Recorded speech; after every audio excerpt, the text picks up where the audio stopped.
Nagbalik lantaw sa iyang mapait nga kasinatian ang usa sa mga survivors sa nahitabong Binalyo trash line. Samtang nadatugan siya sa nahugnong edipisyo dihang natumbahan kini sa bukid sa mga basura. Siluan Mayron Dina sa RTV Presents. Nakauli na sa ilang panimay ang 43 anyos nga si Suset Balasi kinsalakip sa 17 ka mga kawani sa Primeway Solution nga nadangat sa hospital human nadatugi sa nahugnong edipisyo dihang natumbahan ang ilang opisina sa daw bukid sa mga basura niadtong Enero 8 sa hapon. Nakabrace pa ang tuong bukto ni Suset samtang dayag ang mga tahi sa iyang wang braso, wang paa ug dakong samad sa wang tiil. HR staff si Suzette kinsa mao'y in charge sa payroll ug timekeeping ug didto siya sulod silang opisina sa first floor dihang nahugno ang edipisyo. Nakadungog siya og paka ug nibarog pa siya ug iyang gilili ang bintana sa pagtuo nga adunay makina nga naguba. So pagliili na ko, nitindog ko, muna may akong nakitaan nga ni hagba na siya. So paghagba, wala dyan ko ilang gihunahon na, ni diretso kog suong sa ilalom sa lamisa na ko. Karong kay wala na dyan siya ni abot, paghagba gid pagkuan, nikalit pagid siya, murag piit ba, gipiit mi. Lisod dyan kay tingala ko, na puto-puto na akong kamot, then kanya akong isa ka kamot, nakuan gid siya na ana ba. Samtang nailadman siya sa nahugnong edipisyo, nadungog pa niya ang singgit sa iyang mga kauban sa trabaho nga nangayo og tabang. Siguro gigranted sa kanang Senior Santo Niño ang akong gipangayo. Nakadungog na ko og kanang, "Ma'am, sir, tingog mo kung asa mo dapit."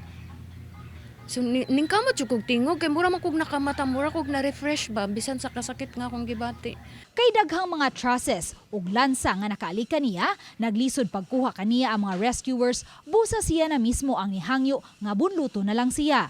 Mapasalamaton man si Suzette sa gihatag sa Ginoo kaniya nga ikaduhang kinabuhi apan di usab niya malikayang makahilak maghuna-huna sa mga kauban niyang nadatugan usab sa nahugnong edipisyo apan nakabsan gayud sa kinabuhi. Ang kauban niya sa HR office nga si Rowena, tapad ra niya dihang gikuha siya sa mga rescuers apan wa na nila kini nakuhang buhi. Si Ma'am Rowena kay nagsige pa man jud og ingon ako nga, "Sit, ipakuha in taong ko." Adyo ko bisan gug kanang nagpiyong na akong mata niya, hangyo gyud ko sa katong rescuer ay ko nga, "Sir, kanang taon ko ani si Ma'am Rowena na ra gyud siya duol nako." So nag-expect biya gyud ko nga makuha sa gid unta siguro siya sunod nako ba. Sige gug kog paabot sa ospital gud. Pero wa man jud. Bisan pa man sa hitabo, way gimahayan si Suzette. Matud niya, sakto sila sa mga benepisyo ug giatiman sila og tarong sa ilang kumpanya. Maayo ko, puhon, mabalik ka na jud gihapon ko. If ever nga mag-start, may balik diha. Samtang ang 20 anyos kan si John Lloyd Ople kinsa spotter sa mong landfill ug mao'y nakakuha og video sa aktwal nga pagkahunlak sa mga basura ug naka-rescue pa og tulo ka mga kauban ni butyag nga kapin sa semana gayud siyang way tarong atog human sa hitabo. Wala naman. Dili na parehas atong bag-o yun na nahitabo ba. Balik-balik itong tao nga ako, di katog eh. Ayan kayo. Ay kanang ang mga naong yun sa tao ba nga kuha niyo, piyong niyo, yung makita. Gani, nibalik na siya pagtrabaho sa landfill isip assistant sa iyang igagaw sa mga trabahong elektrikal. Iyang gibutyag nga gawas nga way hunong ang ilang sweldo bisan pa man kung nahunong ang operasyon sa landfill, gipanghatagan usab sila og tagduha ka buwan nga bonus. Apan alang kang Celestina Ople, apuhan ni John Lloyd, peligroso ang maong trabaho. Gani dako niyang pasalamat sa Ginoo nga luwas si John Lloyd sa hitabo og night shift usab ang iyang usa ka anak ug usa ka apo dihang nahitabo ang trash line busa nakalingkawa sila sa trahedya. Muna nga nakaingon jud ko, Jesus, paita gyud din yung kahimtang niya, moingon jud ko man pang-resign mo eh.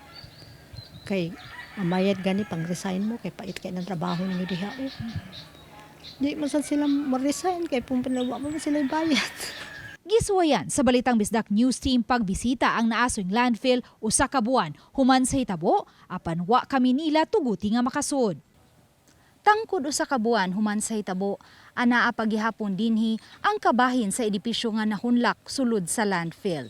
Matud sa mga molupyo dinhi, may mga mamalitay na og scrap nga nianam-anam pagkuha niini aron usab mahawanan ang maong dapit.